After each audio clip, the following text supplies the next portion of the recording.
मित्रांनो, आज आपण पाहणार आहोत भरताचे बंधुप्रेम ही कथा. राम वनवासास गेला. त्या दुःखाने दशरथाने प्राण सोडला. त्यावेळी भरत अयोध्येत नव्हता. तो आपल्या आजोळी होता. अयोध्येला परत आल्यावर त्याला हे सर्व कळले. त्याला फार दुःख झाले. माता कैकेयीवर तो फार संतापला, कारण तिच्यामुळे हा अनर्थ झाला होता.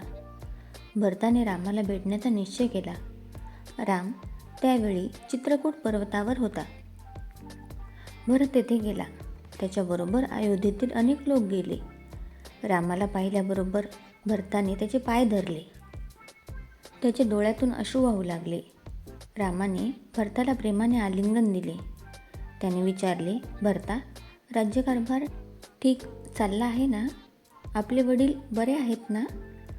भरताला शोक आवरेना. तो म्हणाला, श्रीरामा, तुम्ही वनात आलात, त्यामुळे आपल्या वडिलांना फार दुःख झाले. ते आपल्याला सोडून गेले. हे ऐकून रामाला धक्का बसला. भरत म्हणाला, श्रीरामा, अयोध्येला परत चला, राज्य करा. हे राज्य तुमचेच आहे.